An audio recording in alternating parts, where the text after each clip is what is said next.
Bonjour, bonsoir, en fonction du lieu où vous recevez cette chaîne, cette vidéo, Charlie Info FR.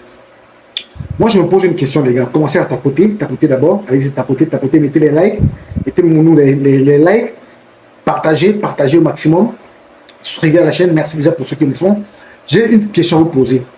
Pourquoi ceux qui s'acharnent sur Samuel Eto'o, là, ceux qui disent tous les jours que Dieu a créé, que Samuel Eto'o est bandit, Samuel Eto'o est escroc, Samuel Eto'o est un voleur, Samuel Eto'o est un imposteur, Samuel Eto'o est faible, Samuel Eto'o est incompétent, Samuel Eto'o est ceci, Samuel Eto'o est cela, qui sont payés pour le faire en longueur de journée, pourquoi ils ne se posent pas la question sur le stade Olembe? Dites-moi les gars, pourquoi ils n'ont jamais parlé des problèmes de ce pays, des vrais problèmes de ce pays? Que ce soit les blogueurs, que ce soit les journalistes ou les journaleux, que ce soit ceux qui travaillent dans la presse en général ou bien qui sont dans le système de gouvernance ou alors simplement dans les réseaux sociaux. Pourquoi ils n'ont jamais dénoncé ce fait qu'on n'a pas de route, on n'a pas d'eau, on n'a pas d'électricité, on n'a pas de stade viable? Parce que moi, je dis toujours que le projet de stade d'Olembe était un grand projet qui devait mettre le Cameroun à un autre niveau et une autre dimension en termes de stade de football ou en termes de complexe sportif. L'idée était très bonne, l'idée était géniale, mais elle n'est pas allée au bout, elle a accouché que d'une souris. Pourquoi ces gens-là ne se posent pas la question, ou bien ne partent pas poser les questions à ceux qui ont géré ce projet sur pourquoi et comment? Ils sont seulement matin, midi, soir derrière Samuel Eto'o. Oh, Samuel Eto'o est monté, Samuel Eto'o est descendu, Samuel Eto'o a fait ceci, Samuel Eto'o a fait cela, il n'a pas fait ceci, il n'a pas fait cela. Mais le gars leur donne toujours le pion.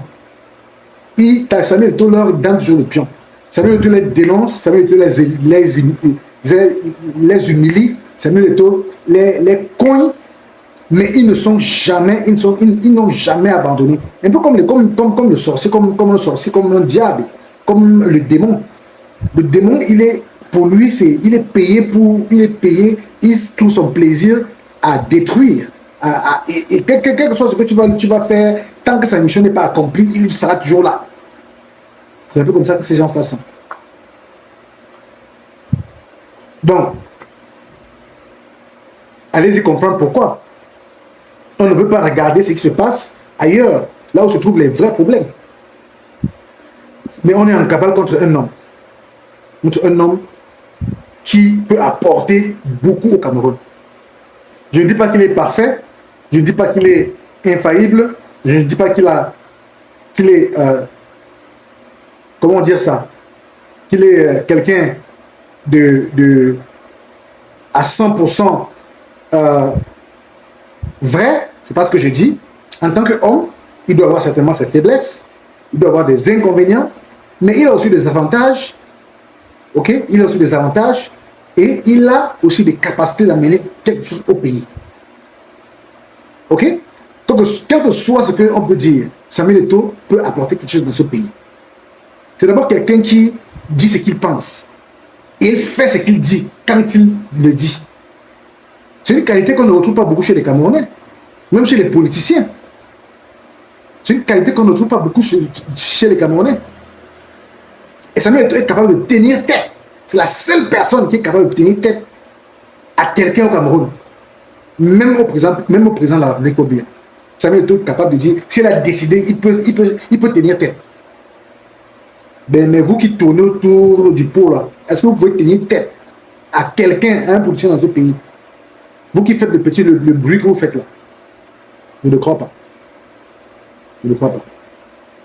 Donc, il est important qu'on se dise les vérités, les amis. Il faut qu'on se dise les vérités. Samuel Eto'o, c'est un champion et il a démontré en toutes choses. Personne ne peut être parfait dans sa gestion. Il y a des choses, il y aura certainement des choses à lui reprocher dans cette gestion-là. Moi, ce qui m'énerve, c'est qu'on ne voit que l'aspect négatif. Et on élude, on fait comme si on n'a pas vu ce qui était positif. Likez, partagez, commentez. Charlie Info FR. On vous revient avec une autre vidéo, si c'est possible, Pour l'instant, portez-vous bien.